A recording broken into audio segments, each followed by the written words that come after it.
दोस्तों, अगर आपको भगवान या किसी सकारात्मक शक्ति पर भरोसा है तो आपको शैतान और काली शक्तियों पर भी भरोसा करना होगा। समय की रफ्तार को कोई नहीं रोक सकता। जहां हर 15 दिन में पूर्णिमा होती है, वहीं 15 दिन बाद अमावस्या भी आती है और इन्हीं दिनों में दोनों ही शक्तियों का प्रभाव सबसे ज्यादा होता है। गाइस, सोचिए, अगर आप कहीं हाईवे पर अपनी कार से जाते हैं और अचानक कोई औरत आपको सफेद साड़ी में लिफ्ट मांगती नजर आती है और आप अपनी प्रेमिका या किसी रिश्तेदार के साथ हैं और सोचते हैं कि इतनी रात को सुनसान रास्ते पर यह औरत कहां से आई? क्या सच में उसे मदद की जरूरत है? आप सोचते सोचते उसकी तरफ गाड़ी घुमाते हैं और लिफ्ट देने के लिए रुकते हैं और उससे पूछने के लिए कार से नीचे उतरते ही हैं कि वो गायब हो जाती है। इस वाकये से आप थोड़ी सी डर जाते हैं। वापस अपनी कार में आते हैं और कार स्टार्ट करते हैं कि अचानक आपकी नजर रेयर व्यू मिरर पर पड़ती है और आपको वही औरत पीछे की सीट पर बैठी हुई दिखाई देती है। अब आप बेइंतहा डर जाते हैं। पीछे मुड़कर देखते हैं तो वहां कोई नहीं होता। आप राहत की सांस लेते हुए आगे देखते हैं, लेकिन जैसे ही आगे देखते हैं आपको बगल वाली सीट पर वो दिखाई देती है। आप जोर से चिल्लाना चाहते हैं लेकिन चिल्ला नहीं पाते क्योंकि अब वो आपके बिल्कुल सामने आ जाती है और आपको वश में करने के लिए तैयार बैठी है। जी हाँ, ये कोई कपोल कल्पना नहीं, असल वाकया है जो हुआ सलमान के साथ। सलमान अपनी प्रेमिका पारा के साथ दिल्ली के कैंट हाईवे से आगरा की तरफ आ रहा था। सलमान अक्सर उस रास्ते से आया जाया करता था, लेकिन आज का उसका ये अनुभव बेहद चौंका देने वाला था। वीरान और सुनसान जगह पर कई बार वो औरत दूसरों से लिफ्ट मांगती हुई नजर आ चुकी है।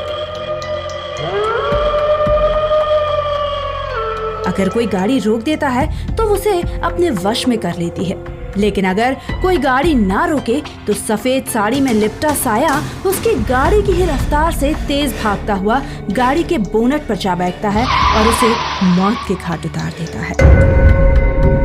और आज पूर्णिमा की रात थी। सफेद साड़ी में लिपटा हुआ साया सलमान को अपनी गिरफ्त में ले रहा था। सलमान बुरी तरह घबरा रहा था और उसी घबराहट में गाड़ी चलाते हुए सलमान उस साये की आंखों में देखे जा रहा था। सफेद साड़ी में उस औरत का चेहरा काफी डरावना लग रहा था। उसकी बड़ी बड़ी काली आंखें किसी को भी बेहोश करने के लिए काफी थी। सलमान को होश ही नहीं था कि सामने से कोई गाड़ी आ रही है।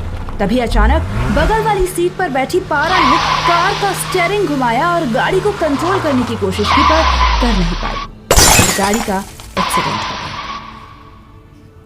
पारा की मौत हो गई, लेकिन सलमान इस हादसे में अपनी आंखें गंवा बैठता है।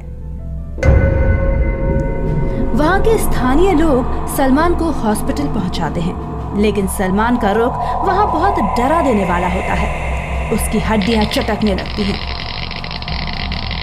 वो जोर जोर से हंसने लगता है, जैसे मानो पूरी दुनिया पर राज करने वाला हो। हॉस्पिटल में मौजूद वो सभी आत्माओं को अपने किसी मंत्र से बुलाता है और सलमान के शरीर पर चोट पहुंचाने लगता है। काफी देर तक यही सिलसिला चलता रहता है और वहां मौजूद सभी लोग खामोशी से उसे देखते रहते हैं। थोड़ी देर बाद सलमान बेहोश होकर गिर जाता है। कुछ दिनों तक डॉक्टर उसे ठीक करने की पूरी कोशिश करते हैं और सलमान अब पूरी तरह ठीक भी हो जाता है। लेकिन 1 साल बाद उसी पूर्णिमा की रात को कैंट हाईवे से गुजरती है एक और गाड़ी।